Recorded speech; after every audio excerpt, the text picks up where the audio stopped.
Welcome to VOD films. சரியா ஒரு 3000 வருஷங்களுக்கு முன்னாடி கிரேக்க தேசத்துல ஒரு பேரரசன் இருந்தான். சுத்தப்பட்டு நாடுகளுக்கெல்லாம் படையெடுத்து போய் அங்குள்ள அரசர்களை அடிச்சு மலர்த்தி இவனுக்கு அடிப்பணிய வைக்கிறதுதான் இவன் வேலையே. அப்படி இவன் கட்டுப்பாட்டுல 10 குறுநில மன்னர்களும் 10 லட்சம் போர் வீரர்களும் இருந்தாங்க. அந்த மன்னங்களும் சாதாரண ஆளுங்க இல்ல.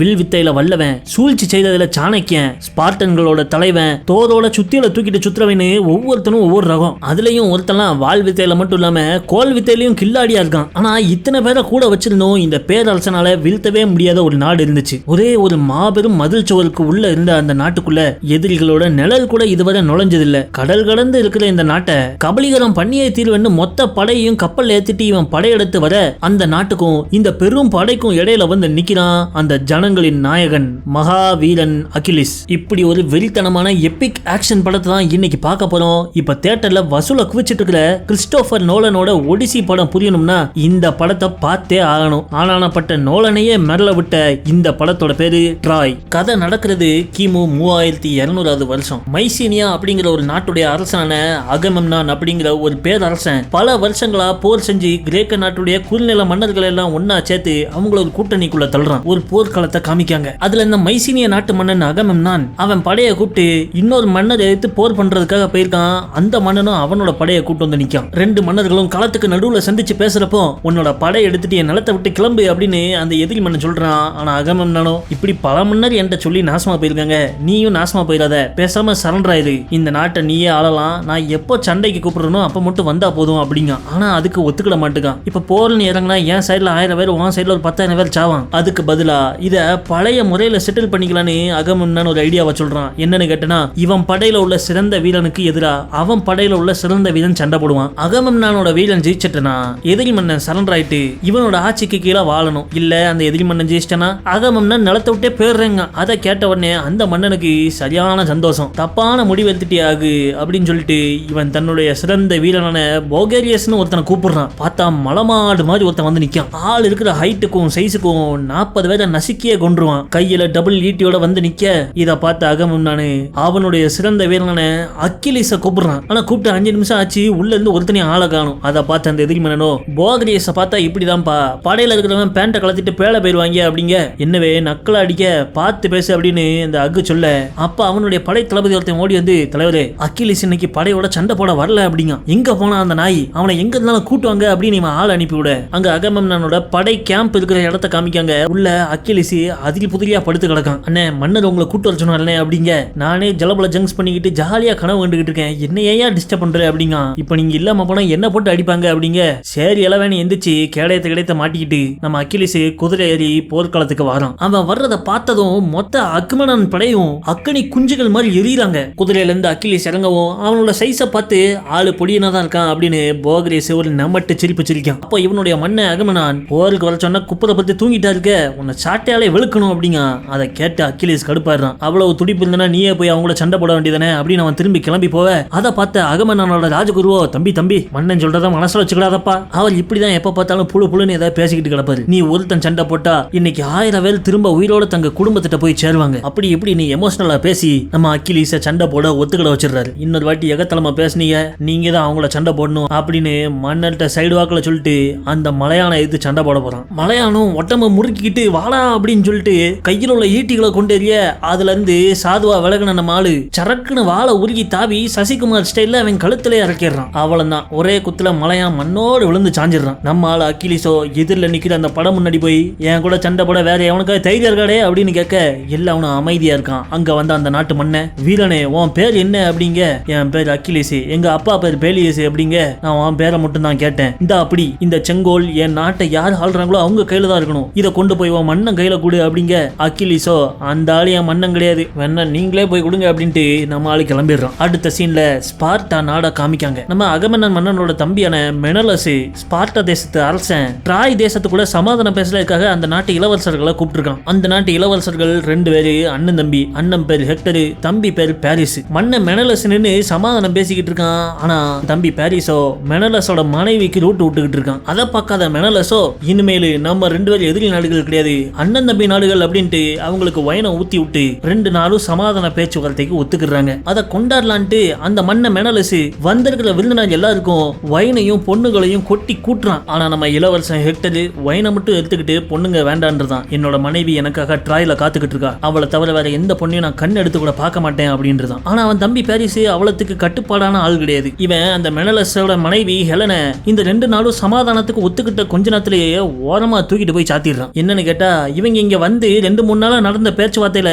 தினமும் நைட்டு இவன் தனியா ஹெலனு கூட பேச்சுவார்த்தை நடத்திருக்கான். அன்னைக்கு நைட்டு இந்த மாதிரி பேசலான்னு போவ இதை இவங்க அண்ணன் ஹெக்டர் பாத்துடுறான். தம்பி போற போக்கு சரியில்லையே அப்படின்னு யோசிச்சுக்கிட்டு இருக்க மேல போன தம்பியோ மேலேயே ஏறிடுறான். கீழே பார்ட்டி நடக்கிற இடத்துல ஹெலனோட புருஷன் மெனலஸ் மன்னனை காமிக்காங்க. அவன் வேற ஒரு பொண்ணை பிடிச்சி விசடிச்சுக்கிட்டு இருக்கான். இப்படி கனெக்ஷன் தப்பான இடத்துல மாறி மாறி ஓடிக்கிட்டு இருக்க மேல மேட்ரை முடிச்சிட்டு நம்ம பாரிஸ் அவனுடைய முத்து நெக்லஸ ஹெலனுக்கு பரிசா கொடுக்கான். நாளைக்கு நீ ஊருக்கு கிளம்பி போயிட்டா அதுதான் நான் உன்னை பாக்குறது கடைசியா இருக்குமோ அப்படின்னு சொல்லிட்டு அழுவ ஆரம்பிச்சிடுறா. அவ கண்ணீரை பார்த்த உடனே நம்ம பயலுக்குள்ள எங்க இருந்து இந்த தைரியம் வந்துச்சுன்னு தெரியல, இவளை கூடயே கூட்டு போயிடலான்னு முடிவு பண்ணிடுறான். அண்ணன் ஹெக்டரோ நைட்டு தம்பியும் பார்த்து, தம்பி உன்னோட தம்பியை கட்டுக்குள்ள வச்சுக்கோ, நம்ம பாட்டன் முப்பாட்டன் தாத்தன் அப்பா எல்லாரும் கஷ்டப்பட்டு உழைச்சு சம்பாதிச்ச இந்த 2 நாட்டுக்கு இடையான அமைதியை கெடுத்துறாத. நீ லூட்டு விட்டு இருக்கியே ஹெலனு, அவளோட புருஷன் மெனலஸ் இந்த நாட்டுடைய மண்ணை, அவனுடைய அண்ணன் அகமெம்னான் மொத்த கிரேக்க படைகளையும் அவன் தான் வச்சிருக்கான் தெரியும்ல, சத்தம் போடாம நாளைக்கு என் கூட கிளம்பி வந்துரு அப்படின்ட்டு அடுத்த நாள் காலையில விடிஞ்ச உடனே கப்பலை எடுத்துட்டு டாடா பை பை காமிச்சிட்டு இவங்க ட்ராய் நாட்டுக்கு கிளம்பிடுறாங்க. தம்பி பாரிஸ்,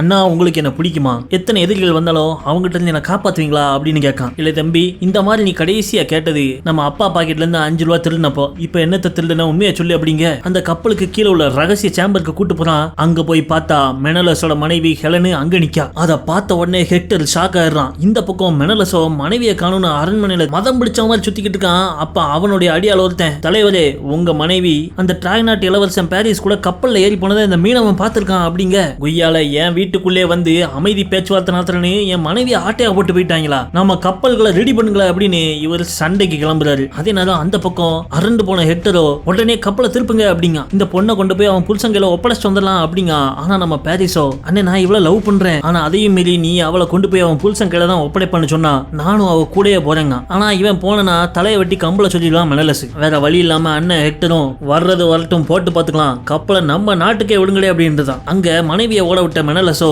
நேரா அவனுடைய அண்ணன் அகமெம்னானை போய் பார்க்கான். அண்ணன் என்ன மன்னிச்சிருங்க, அந்த ட்ராய்க்காரங்க ஒரு தற்கொலை திருட்டு போயிலுங்க, நீ அப்பயே சொன்னேன், நான் தான் கேட்காம அவனால வீட்டுக்குள்ள விட்டேன், என் பொண்டாட்டியை தூக்கிட்டு போயிட்டாங்கன்னு, அவளை நீ தானே எனக்கு திரும்ப மீட்டு தரணும் அப்படிங்க.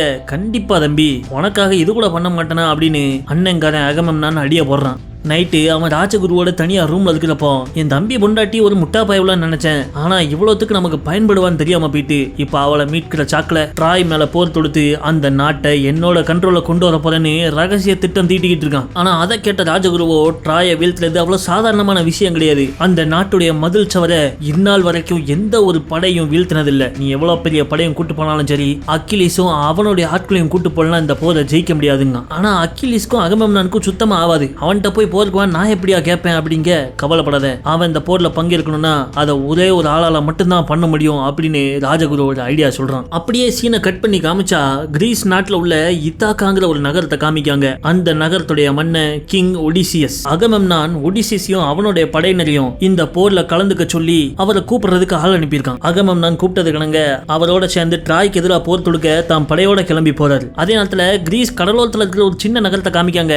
அங்க நம்ம மகாவீரன் அக்கிலிஸ் இன்னொரு ஆள் கூட சேர்ந்து வால் பயிற்சி எடுத்துக்கிட்டு இருக்கான். அது யாருன்னு பார்த்தா நம்ம அக்கிலிஸுடைய தம்பி பெட்ராக்ளஸ். அப்படி இவங்க 2 பேரும் பயிற்சி எடுத்துட்டு இருக்கப்போ தூரத்துல குதிரையில ஆளுக வர்றதை பார்த்த உடனே சட்டுன்னு கீழே கிடந்த ஈட்டி எடுத்து பறக்க விடுறான். அது கரெக்டா குதிரையில வந்துட்டு இருந்தவங்க பக்கத்துல உள்ள மரத்துல போய் குத்தி நிக்குது. மரத்துக்கு பின்னாடி யாரு நிக்கான்னு பார்த்தா நம்ம கிங் ஒடிசியஸ். பாஞ்சு வந்த ஈட்டியை பார்த்து மிரண்டு போயிடுறாரு. மாப்பிளே கொஞ்சம் விட்டுருந்தா தலையை தூக்கிருப்பீர அப்படின்ட்டு திருச்ச மணிக்க வராரு. என்னன்னு பார்த்தா நம்ம கிங் ஒடிசியஸும் அக்கிலிஸும் பழைய நண்பர்கள். பார்த்த உடனே அக்கிலிஸ்க்கு தெரிஞ்சது அகமெம்னானுக்காக அவர் கூட சேர்ந்து சண்டை போட என்ன கூப்பிட வந்தியா அப்படின்னா, அவருக்காக கூப்பிட வரல, நான் எனக்காக கூப்பிட வந்திருக்கேன். இந்த போர்ல நீ ஏன் கூட சேர்ந்து சண்டை போட்டா என்னுடைய நம்பிக்கை வேற லெவல்ல இருக்கும், நீ வந்தா நாம ஜெயிக்கிற வாய்ப்பு கூடும் அப்படின்னு சொல்லிக்கிட்டு இருக்க. பொண்டாட்டிய ஒழுங்கா வச்சுக்க தெரியாதவன் இப்ப திரும்ப அவளை கூப்பிடணும்னு சண்டை போட போறான், அதுக்கு என்னையும் கூப்பிடுறியா அப்படிங்க. நம்ம ஒடிசியஸ் மக்கா எனக்காக வந்து சண்டை போடல அப்படின்னு சென்டிமெண்டலா கேட்க நண்பனுடைய வேண்டுகோளை அக்கிலிஸால மறுக்க முடியல. சரியா 3 நாள்ல அவங்க அங்கிருந்து ட்ராய்க்கு கிளம்புறதுக்காக தயாராகிறாங்க. கடலோரத்துல ஒரு பெண் ஒருத்தங்க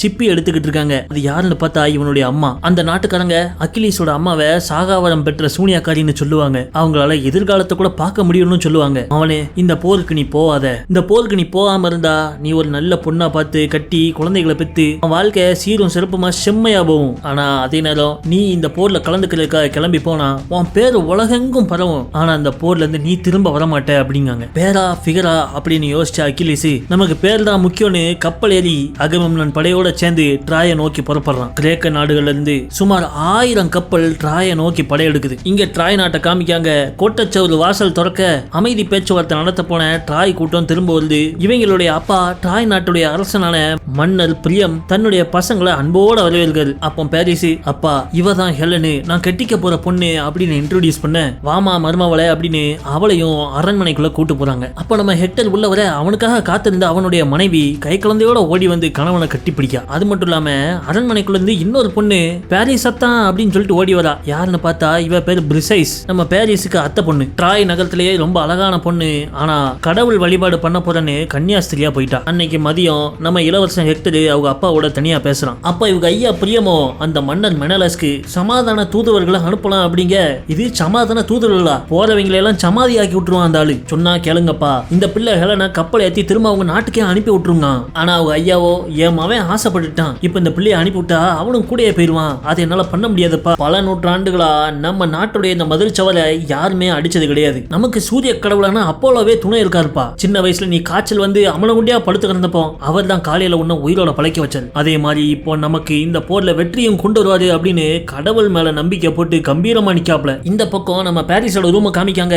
இவனை நம்பி வந்த ஹெலனுக்கோ குற்ற உணர்ச்சி குறுகுறுக்குது. எப்படியும் என் புருஷன் என்ன தேடி படைய கூப்பிட்டு வந்துருவான், எனக்காக இந்த அப்பாவி மக்கள் அனுபவிக்க போறாங்க அப்படின்னு சொல்ல ட்ராய்க்குள்ள பூந்து ஒவ்வொரு வீட்டையும் எரிச்சு இவங்களை தேடுவாங்க. அதை கேட்ட பாரிஸோ, அப்ப நானே நேரம் அவன் புருஷன் போயிட்டு இனிமேல் நீ எனக்கு தானா அவன் முன்னாடியே சொல்றேங்க, இப்படி வெள்ளந்தியா இருக்கியா அப்படின்னு சொல்லிட்டு அவனுக்கு ஒரு உமாவை கொடுத்து அன்னைக்கு நைட்டு சீனை முடிச்சிடறாங்க. அடுத்த நாள் காலையில விடிஞ்ச உடனே ட்ராய் வீரர்கள் போருக்கு தயாராகுறாங்க. வர்ற எதிரிகள் கடல் வழியா கப்பல்ல தான் வருவாங்கன்னு தெரிஞ்சு கடல் ஓரத்துல முள் கம்புகளை தற்காப்புக்காக குத்தி வச்சுக்கிட்டு இருக்காங்க. அந்த கடற்கரை பக்கத்திலேயே அப்போலோவுக்கான ஒரு கோவில் இருக்கு. அந்த கோவில்ல தான் நம்ம பிரிசைஸ் கன்னியாஸ்திரியா இருக்கா. ஊரு ஃபுல்லா கத்தி வாழை ஈட்டின்னு ஆயுத தயாரிப்பு பிரமாதமா நடந்துகிட்டு இருக்கு. அப்போ டங்குன்னு ஒரு மணி சத்தம் கேக்கு. எதிரிகள் வராங்க, தயாராகுங்க அப்படின்னு சொல்ற அபாய ஒளிதான் அது. சத்தம் கேட்ட உடனே ஹெக்டர் பால்கனியில வந்து நின்று பார்க்கான். கண்ணு கட்டுற தூரம் வர கடல்ல எல்லாம் எதிரிகளோட கப்பல்கள். அந்த மணி சத்தம் கேட்ட உடனே ஊர் மக்கள்லாம் அலறி அடிச்சு வீட்டுக்கு ஓடுறாங்க. கடற்கரையில இருந்த ட்ராய் நாட்டு வீரர்கள் வில்லு அம்பெல்லாம் எடுத்துக்கிட்டு எதிரிகளை அட்டாக் பண்ண ரெடியா இருக்க. இந்த பக்கம் கடலை காமிக்காங்க. சுமார் 10,000 போர்க்கப்பல்கள் வந்துட்டு இருக்கு. ஆனா அதையெல்லாம் தாண்டி ஒரே ஒரு போர்க்கப்பல் மட்டும் முன்னாடி முந்திக்கிட்டு போகுது. அதை பார்த்த மன்ன அகமெம்னான், யார்ல அவன் முட்டாப்பைய முன்னாடி தனியா போய் சாவ போறானா அப்படின்னு கேட்க, தலைவரே அது அக்கிலீஸோட கப்பல் அப்படிங்காரு. அந்த கப்பலை காமிக்காங்க. அக்கிலீஸோடைய ரைட் ஹேண்ட் ஒருத்தன், தலைவரே மத்தவங்க வர வெயிட் பண்ணுமா அப்படிங்க. நீ அவங்களுக்காக சண்டை போட வந்தியா இல்ல எனக்காக சண்டை போட வந்தியான்னு அக்கிலீஸ் கேட்கான். உங்களுக்காக தான் தலைவரே அப்படிங்க. அப்ப கப்பலை உள்ள பீச்சுக்கு அப்படின்னு வால் எடுத்து வெற்றி கரகோஷம் எழுப்ப வெறியான நம்ம அக்கிலீஸ் டீம் முந்தி அடிச்சு போய் பீச்ல இறங்குறாங்க. அப்ப நம்ம அக்கிலீஸ் ஈட்டி எல்லாம் எடுத்துக்கிட்டு ரெடி ஆயிட்டு இருந்தா அவனோட தம்பி இன்னைக்கு நீ போர்ல கலந்துக்க வேண்டாம், கப்பலை பாதுகாப்பா பாத்துக்கோ அப்படின்ட்டு அவனை கப்பல்ல இருக்க சொல்லிடுறான். ஹெக்டர் நம்ம கோட்டை பக்கத்துல ஆளுகளை ஒண்ணு சேர்த்துக்கிட்டு இருக்கான். பீச்சில் உள்ள ட்ராய் வீரர்கள் எதிரிகள் இறங்கினவுடனே அடிக்கணும்னு வில் அம்பெல்லாம் வச்சுட்டு ரெடியா இருக்க. இறங்கின உடனே தாவி குதிச்சு பாஞ்சு வர நம்ம அக்கிலீஸ் அவனோட டீமையும் ட்ராய் ஆட்கள் நெருப்பு வச்சு அம்பால தாக்குறாங்க.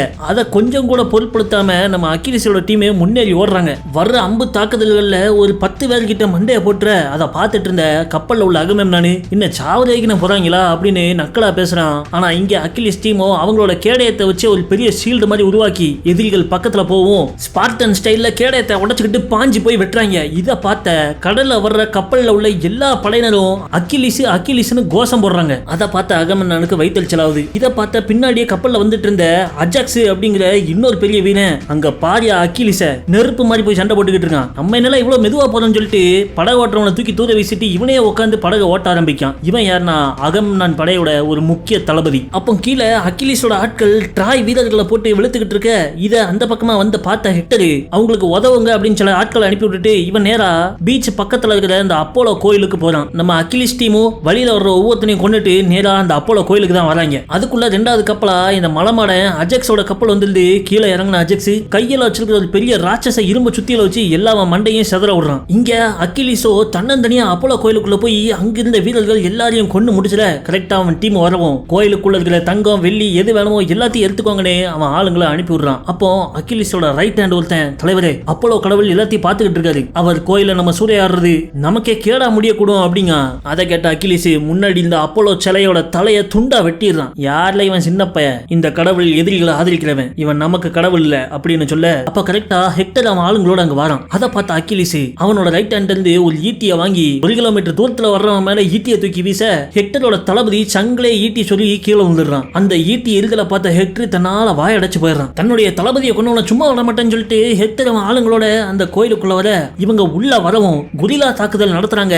அப்போ நம்ம ஹெக்டர் அவன் பங்குக்கு ஒரு 4 பேரை போட்டுக்கிட்டு அகிலிஸை தேடி போவ அகிலிஸோ இவங்கள சண்டை போட மாட்டேங்கான். இவ்வளவு சீக்கிரம் உன்னை கொல்ல வேண்டிய அவசியம் இல்ல, நாளைக்கு நம்ம போர் போடுவோம்ல அப்போ களத்துல சந்திப்போம் அப்படின்னு பேசிட்டு வெளியே போவ ஹெக்டரும் வரான். அப்போ அகிலிஸோட ஆட்கள் அவனுக்கு ரவுண்ட போட்டுறாங்க. அப்போ அகிலிஸ் ஹெக்டரை கிளம்பி போக சொல்ல ஹெக்டரோ அகிலிஸ்ட போர் என்ன உனக்கு விளாட்டா போச்சா, எவ்வளவு மனைவிகள் தங்க கணவர் திரும்ப உயிரோட வரமாட்டாங்களான்னு வாசல்ல காத்திருப்பாங்க தெரியுமா அப்படிங்க. அதான் அவன் தம்பி இருக்காம்ல அவங்கள அவன் பாத்துக்கிடுவான், இப்ப நீ கிளம்பு அப்படின்ட்டு ஹெக்டரை கேவலப்படுத்தி அனுப்பி விட்டுறான். அகிலிஸோட வெற்றியை பார்த்து கிரேக்க படைகள் மொத்தமும் சந்தோஷத்துல ஆர்ப்பரிக்காங்க. ஆனா அது நம்ம அகமெம்னானுக்கு சுத்தமா பிடிக்கல. பிறகு பீச்ல இவங்க தற்காப்புக்கான எல்லா விஷயங்களும் பண்ணிட்டு அவங்க தங்குறதுக்கான கூடாரங்களையும் அமைச்சிட்டாங்க. நம்ம அகிலிஸ் அவனோட கூடாரத்துக்குள்ள வர அப்ப அவனுடைய ரைட் ஹேண்ட் வந்து தலைவரே உங்களுக்காக ஒரு ஸ்பெஷல் கிஃப்ட் ஒன்னு இருக்கு அப்படிங்க. என்னன்னு உள்ள வந்து பார்த்தனா ஒரு பொண்ணு இருக்கா, அது வேற யாரும் இல்ல நம்ம ஹெக்டர் பாரிஸோட தங்கச்சி பிரிசைஸ். அவளை பார்த்த உடனே இவ அரச குடும்பத்தை சேர்ந்தவங்கிறத நம்ம அகிலிஸ் கண்டுபிடிச்சிடறான். அப்போ அவனுடைய ரைட் ஹேண்ட் வந்து தலைவரே அகமெம்னான் உங்களை கூப்பிடுறாரு, மன்னர் இந்த கடற்கரையை நம்ம ஆக்கிரமிச்சதை விமர்சையா கொண்டாடுறாரு அப்படிங்க. சரி நீ இவன் மூஞ்சி எங்கெல்லாம் கழுவிட்டு கிளம்புறான். அங்க போய் பார்த்தா அகமெம்னானோட கப்பலையே ஒரு சின்ன கோட்டை மாதிரி டென்ட் போட்டு மாத்திருக்காங்க. உள்ள அவனுக்கு முன்னாடி இவனுடைய மத்த மன்னர்கள் தளபதிகள்லாம் மண்டிட்டு இந்த வெற்றி உங்களுக்கு ஒரு தொடக்கம் தான், மொத்த ட்ராயும் நம்ம ஆக்கிரமிக்கிறார விடமாட்டோம் அப்படின்னு சொல்லிட்டு அவனை வெளியேற்றிக்கிட்டு இருக்காங்க. அப்போ நம்ம அகிலிஸை பார்க்கவும் அகமெம்னான் மத்த எல்லாரையும் வெளியே போக சொல்லிடுறோம். வெளியே போறதுக்கு முன்னாடி நம்ம கிங் ஒடிசியஸ் அகிலிஸ்ட போர்னா இளவட்டம் ஜாவதும் இந்த மாதிரி கிளடுகிட்டு பேசுறதும் தான், இது உனக்கு புரியும்னு நினைக்கிறேன், அவன் சொல்றதெல்லாம் கேட்டு டென்ஷன் ஆயிட்டு இருக்காத அப்படின்னு அட்வைஸ் பண்ணிட்டு போறாரு. எல்லாரும் போன பிறகு இந்த அகமெம்னான் மன்னனோ நம்ம அகிலிஸ்ட நீ ஒரு சின்ன துரும்பு, இந்த வெற்றி என்னோடது, எல்லாவனும் உன் பேரை சொல்லி கோஷம் போட்டனால நீ பெரிய ஆளா நினைச்சுக்கிறாத அப்படிங்க. நம்ம அகிலிஸோ சரிப்பா நீயே பெரிய ஆளா இருந்துட்டு போ அப்படின்றதான். ஆனா அகமெம்னான் அதோட நிக்கல. இன்னைக்கு உன் ஆளுங்க கோயில சூறையாடினாங்களே அதுல உள்ள ஒரு முக்கியமான பொருளை நான் எட்டு வந்துட்டேன் அப்படின்னு சொல்லி இவன் சிக்னல் கொடுக்கவும் அங்க 2 பேரு பிரிசைஸ் இழுத்துக்கிட்டு வராங்க. அதை பார்த்த உடனே நம்ம அகிலிஸ் வெளியாயிடுறான். சட்டுன்னு வாழ உருவனவன் ஒழுங்கு மரியாதை அவளை போக விட்டுருங்க, இல்லைன்னா இங்க 4 போனா விழும் அப்படிங்க. ஆனா அதை பார்த்த பிரிசைஸோ ஏம்ல எப்ப பார்த்தாலும் எல்லாரையும் கொல்லணும்னு துடிச்சுக்கிட்டு இருக்க, என்னால இதுக்கு மேல யாரும் சாவ வேண்டான்றதான். உடனே அகிலிஸ் வாழ உள்ள வைக்கவும் அதை பார்த்து ஷாக்கான அகமெம்னான் யாருமே சொல்லி கேட்காத நீ ஒரு பொண்ணு சொல்லி அடங்கிட்டியா, போடா தம்பி போ, இந்த பொண்ணு இனிமேலே என்னோடவ, நான் என்னென்ன செய்ய சொல்றனோ எல்லாமே செய்வா அப்படின்ட்டு இவன் அகிலிஸை கடுப்பேத்த அகிலிஸோ நான் சாவதுக்கு முன்னாடி ஒன்ன போனமா பார்த்துட்டு தான் சாவேன் அப்படின்ட்டு மன்னனே எழுத்து பேசிட்டு அங்கிருந்து வெளியே போயிடலாம். இங்க ட்ராய் நாட்டுக்குள்ள இறந்த வீரர்களோட உடம்புலாம் இருக்க அவங்க மனைவிமார்கள்லாம் அங்க நின்று ஒப்பாரி வைக்காங்க. இவங்களோட மன்னர் பிரேய முன்னிலையில அவசரமா அமைச்சரவை கூடுது. ஒரு அமைச்சர் மட்டும் அந்த கிரேக்க காரங்களாம் இங்க வந்திருக்க ஒரே காரணம் உங்க பையன் அவனோட பொண்டாட்டியை தூக்கிட்டு வந்தனாலதான், ஒருத்தனோட ஆசைக்காக நாட்டை எரிக்க விட முடியாது அப்படின்னு பேசிடுறான். ஆனா அதை கண்டுக்காத மன்னர் பிரேமோ அவருடைய தளபதியிட்ட இந்த போரை நம்ம ஜெயிக்க முடியுமான்னு கேட்க தலைவரே நம்ம நாட்டுடைய மதில் சவர கடந்த 100 வருஷங்களா யாருமே வீழ்த்தினது கிடையாது, உலகத்தின் மிகச்சிறந்த வில் வீரர்கள்லாம் நம்ம படையில தான் இருக்காங்க, அது போதாதைக்கு நமக்கு இளவரசர் ஹெக்டர் துணை நிக்காரு, இதுக்கு மேல என்ன வேணுங்க. அதே நேரத்துல அங்க அரசவை ஜோசியக்காரன் ஒருத்தர் இருக்கான், அவன் என்னடான்னா இன்னைக்கு வானத்துல கழுக ஒண்ணு அதோட கால்கள்ல பாம்பை பிடிச்சிட்டு பறந்து போனதை பார்த்தேன், இது அப்போலோ கடவுள் நமக்கு கொடுக்கிற நல்ல சிக்னல், இந்த போர்ல நம்ம கண்டிப்பா ஜெயிப்போம், அதனால போருக்கு நம்ம போகணுங்க. இதை கேட்டு வெளியான ஹெக்டர் கழுகு போச்சு கல்லா பறந்து போச்சுன்னு நம்ம போர் போக முடியாது அப்படிங்க. ஏழு நம்ம ஜோசியக்காரையாவே எழுத்து பேசாத, அவர் சொன்னது அப்படியே நடக்கும், அதனால அவர் பேச்சுக்கு மரியாதை கொடுன்னு தான் பையன் ஹெக்டரை ஏசுறாரு. அப்ப சடார்னு அவன் தம்பி பாரிஸ் இவங்க 2 நாட்டுக்கும் போர் வர வேண்டிய அவசியமே இல்லைன்னு நாளைக்கு அவன் நேராவே இவன் கூட்டு வந்த ஹெலனோட புருஷன் மெனலாஸ்ட ஒத்தைக்கு ஒத்த சிங்கிள்ஸ் மேட்ச் கேட்க போறாங்க, அதுல யார் ஜெயிக்காங்களோ அவங்களுக்கு தான் ஹெலனு, சாகுற வர சண்டையிட நான் தயாருன்றதான். அதை கேட்ட அமைச்சர்கள் எல்லாம் ஓகே அப்படின்னு அமைச்சரவை கலைச்சிட்டு போயிடுறாங்க. அடுத்த நாள் காலையில அகமெம்னானோட படைகள் போருக்கு தயாராகிட்டு இருக்காங்க. ஆனா நம்ம அகிலிஸ் அவன் கூட விட்டு வெளியே வர மாட்டேங்கான். அகமெம்னானே நேர்ல வந்து அகிலிஸ் போர்ல வந்து கலந்துக்கொண்டு கெஞ்சுற வரைக்கும் நான் கலந்துக்கிட மாட்டேன்றதான். அதனால நம்ம அக்கிலிஸோட டீமும் யாரும் அன்னைக்கு போர்ல கலந்துக்கல. ட்ராயோட கோட்டை முன்னாடி அந்த படை வீரர்கள் வந்து தெரலா நிக்க நம்ம ஹெக்டரும் பாரிஸும் குதிரையில முன்னாடி போய் நிக்காங்க. நம்ம தலைவர் பிரியமே 2 மருமகளோட மேல உட்காந்து பாத்துக்கிட்டு இருக்காரு. என்னடா காலையில 8 மணி ஆச்சு இன்னும் எதிரிகளை காணுமே அப்படின்னு இவங்க வாசல்ல வந்து நின்னுகிட்டு இருக்க திடீர்னு பூகம்பம் வர்ற மாதிரி சவுண்ட் இருக்கு. என்னன்னு பார்த்தா கிரேக்க படைகள் சுமார் 50,000 வீரர்கள் கடற்கரையில இருந்து இவங்க கோட்டையை நோக்கி நடந்து வராங்க.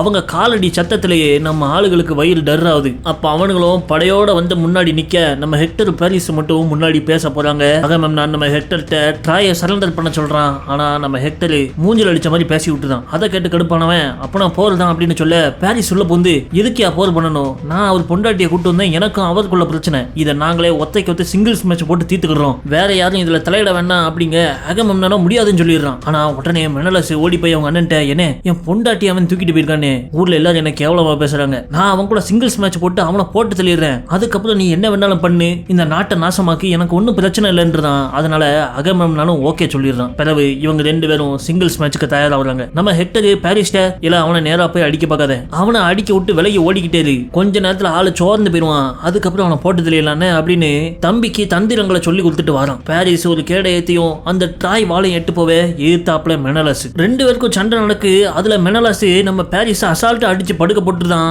காலில் வாழால ஒரு கோடு வேற போட்டுருதான். எந்திக்க முடியாத நம்ம பாரிஸ் தவண்டு ஓடி வந்து நம்ம ஹெக்டர் காலை பிடிச்சுக்கிறான். இல்ல தம்பி என்ன பண்ற, எந்திரிச்சு சண்டை போடல அப்படிங்க. ஆனா அவனோ இல்லனே முடியாதுன்னு அழுவ ஆரம்பிச்சிடறான். தன் தம்பியோட நிலைமையை பார்த்து பரிதாபப்பட்ட ஹெக்டரோ எய்தாப்புல நிக்கிற மெனலஸ்ட சண்டை இதோட முடிஞ்சதுங்க. ஆனா அவங்க போட்ட சிங்கிள்ஸ் மேட்ச் அக்ரிமெண்ட் படி எவனாவது ஒருத்தன் சாவர வர சண்டை போடணும், என்னவே ஏமாத்துறீங்களா, உன் தம்பியை சண்டை போட சொல்லி இல்லைன்னா உன் காலடியிலே கொன்றுவேன் அப்படின்னு வாழை வாங்கிட்டு வர.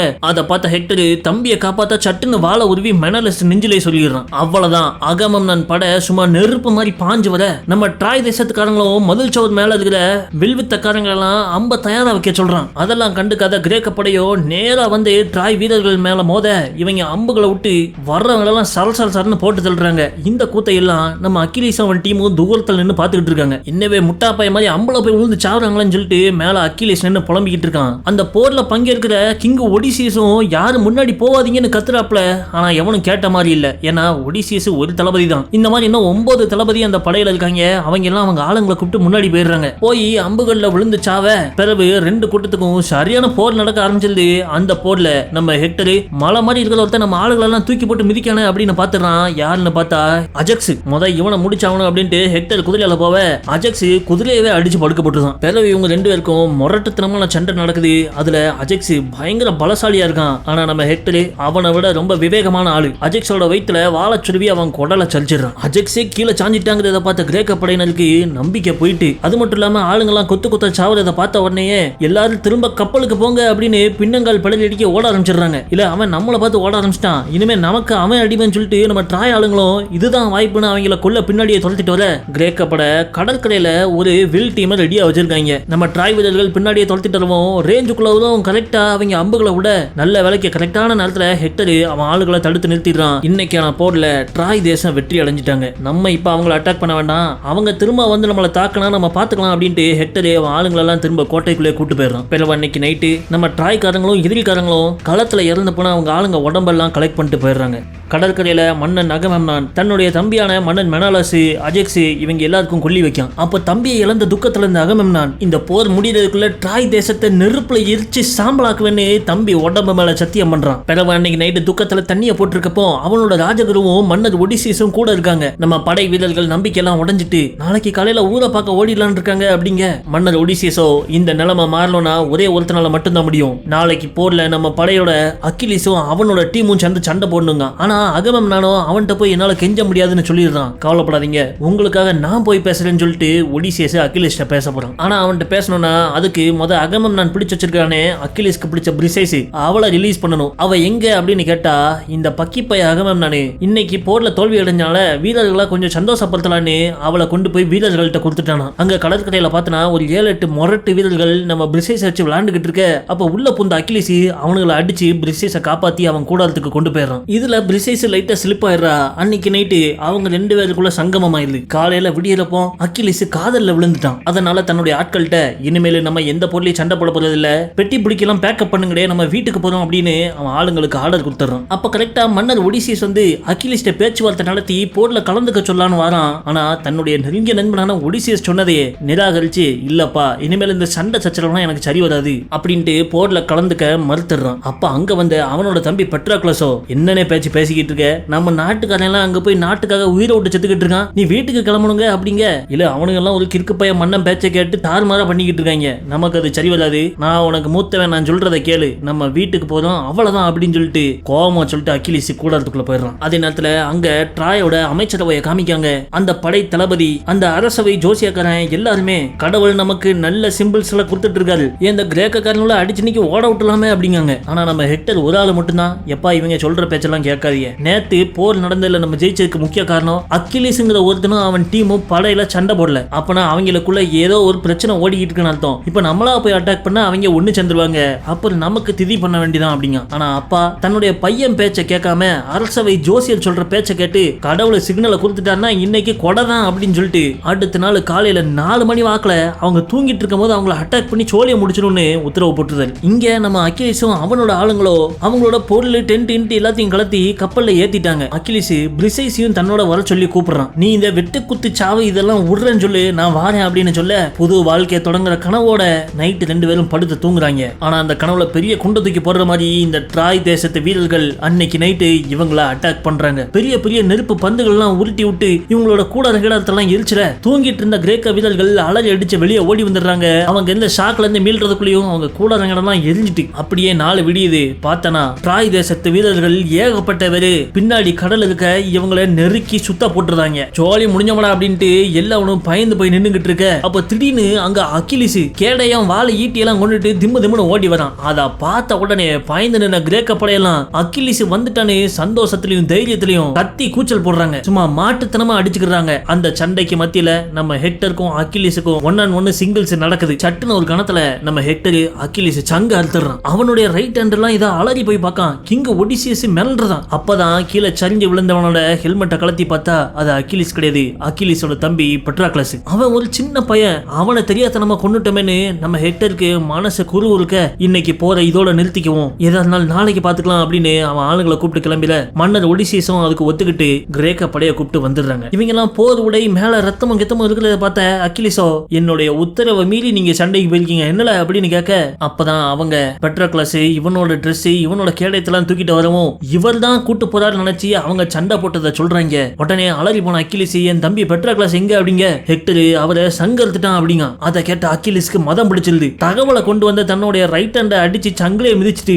தம்பியை கொண்டவன் தலையை எடுக்க விட மாட்டேன்னு சபதம் எடுக்கிறான். அன்னைக்கு நைட்டு ட்ராயோட கோட்டைக்குள்ள காமிக்காங்க. நம்ம ஹெக்டர் அவனோட மனைவிய அந்த ஊருக்குள்ள இருக்கிற ஒரு ரகசிய பாதை கூட்டு போய் காமிக்கான். நாளைக்கு ஏதாவது பிரச்சனை ஆயிட்டுனா கிரேக்க படையினர் நம்ம ஊருக்குள்ள வந்துட்டுனா இந்த பாதையை ஞாபகம் வச்சுக்கோ, உன்னால எவ்வளவு வேற காப்பாற்ற முடியுமோ காப்பாத்திட்டு இந்த ரகசிய சுரங்க பாதைக்கு வந்துரு. இது வழியா நேரா நடந்து போனா ஒரு ஆறு வரும், அங்க இருக்கிற போட் எடுத்துக்கிட்டு நம்ம நாட்டுக்கு உள்ள இருக்கிற ஐடா மலைக்கு போயிருங்க, அங்க நீங்க பாதுகாப்பா இருப்பீங்க அப்படிங்க. அன்னைக்கு நைட் அக்கிலிஸ் தன்னுடைய தம்பி பெட்ராக்ளஸ்க்கு கொல்லி வச்சு அடுத்த நாள் காலையில விடிஞ்ச உடனேயே கேடையும் வாளை ஈட்டியெல்லாம் எடுத்துக்கிட்டு குதிரை வண்டியில ட்ராய் கோட்டையை நோக்கி வரான். துணைக்கு ஆள் யாரும் இல்லாம தன்னந்தனியா ஒத்தையில வந்த அவன் ட்ராய் கோட்டை முன்னா நின்று ஹெக்டரை வெளியே சண்டைக்கு கூப்பிடுறான். இது எப்படியும் நடக்கும்னு தெரிஞ்ச ஹெக்டரும் போர் உடையெல்லாம் போட்டுக்கிட்டு தயாரா இருக்கான். தன்னுடைய அப்பா மனைவி எல்லாருக்கும் டாடா பை பை சொல்லிட்டு அவனும் தன்னந்தனியா ஒத்த ஆளா கோட்டைக்கு வெளியே வரான். நேத்து நான் கொன்னது உன் தம்பி எனக்கு தெரியாது, நீ நினைச்சுதான் கொன்ன அப்படிங்க, நீ என்னமோ நினைச்சிட்டு போல, ஆனா இன்னைக்கு நைட்டு உன் உடம்புல உயிர் இருக்காது அப்படின்ட்டு ஈட்டி எடுத்துக்கிட்டு அக்கிலிஸோட